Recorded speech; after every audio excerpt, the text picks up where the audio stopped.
melakukan penelitian. Saya lakukan apa yang kata hati saya waktu itu. Saya tidak melakukan penelitian sama sekali. Baru terjadi sesudah diputar 85 buah, berhasil sukses seluruhnya. Barulah saya mulai mengadakan penelitian. Nah, waktu saya menghadap Profesor Roseno, beliau mengatakan, semua sudah berhasil kok. Sekarang ambillah doktor kamu. Begitu. Nah, itulah saya mau mengadakan penelitian. Nah, disitulah saya temukan yang pertama, yaitu ketika dicapai satu titik tertentu, gaya yang diperlukan mendadak tinggi. Jadi grafiknya turun, tambah gampang diputar pada satu titik, tak. Nah, itu ya saya katakan setelah penelitian itu namanya the critical oil pressure. Ketika tidak bisa diputar lagi karena melampaui tekanan tertentu. Nah, itulah yang timbul sehingga setiap orang yang akan memakai sosro bau sekarang itu selalu masih bertanya ke saya, kalau begitu apakah tidak sama saya dengan pelukis-pelukis yang punya lukisannya kalau dicontoh orang lain kena hukuman? Nah, bagaimana saya punya? Kalau dicontoh orang lain sama, persis sama dengan saya. Nah, walaupun saya tahu mereka tidak akan berani memutar.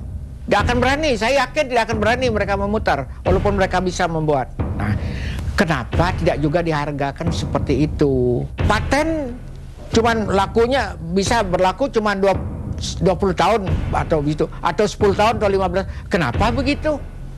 Kenapa tidak dibiarkan saya sampai ada orang yang membuat yang lebih hebat dari itu? Let people choose. Biar mereka memilih yang mempergunakan. Mau pergunakan apa? Lebih murah dia royaltinya apa lebih murah saya? Untuk saya udah jelas. Kalau untuk negara, whatever you will pay for me, oke, tidak ada soal. Itulah misalnya itu terhadap kemanusiaan ya. Kenapa tidak dihargai seperti itu? Jepang kan sudah mengeluarkan, saya 94, akhir 94 ada ketemu di Jakarta dan mengadakan pertemuan. Ketika saya tunjukkan paten saya, beliau angkat tangan, beliau turun kasih saya salam. Tidak ada paten di Jepang yang usulnya tidak ada yang dicoret. Tetapi you punya paten yang you aju ke Jepang, tidak ada satupun yang dicoret. You melakukan pemutaran tiang yang diputar. You melakukan pre-stressing dengan vertikal. You membuat alat pemutar seperti yang you sampaikan. Tidak ada yang dirubah.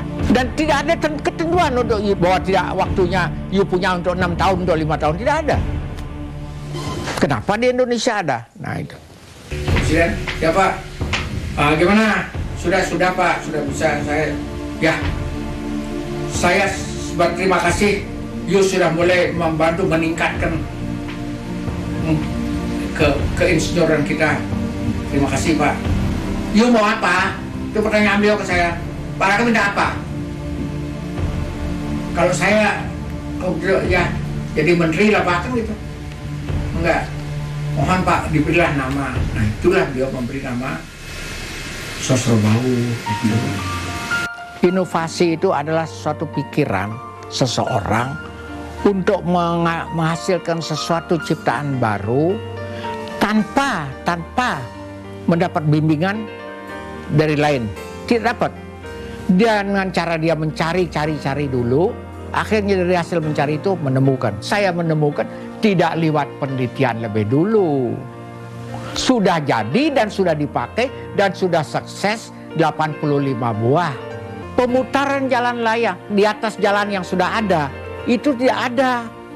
Mungkin pompanya itu banyak yang bikin, tipenya lain-lain. Tapi memutar kepala tiang di atas jalan raya yang beratnya 400 ton di dunia sekarang tidak ada.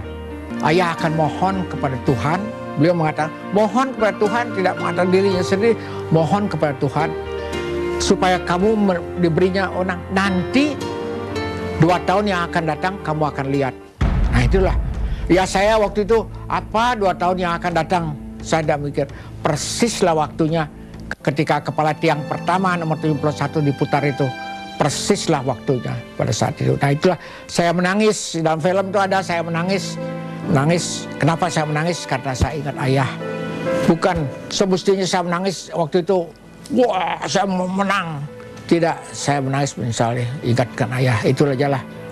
Saya itu seperti orang yang tidak sebagai penemu. Saya enggak. Kenapa? Memang Mama ini kemudian Tuhan bukan saya sendiri, yang saya orang bodoh kok dikasih dianugerahi seperti ini. Nah itulah. Saat ini teknologi sosrobahu sudah diekspor ke berbagai negara, Filipina, Malaysia, dan Singapura. Di Filipina, lebih dari 298 tiang jalan layang telah dibangun.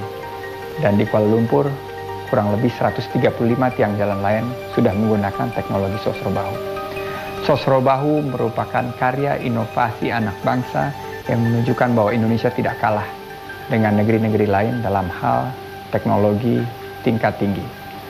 Bayangkan saja bahwa pembangunan jalan tol ini sekarang tidak lagi mengakibatkan kemacetan di bawahnya karena sudah menggunakan teknologi sosrobahu.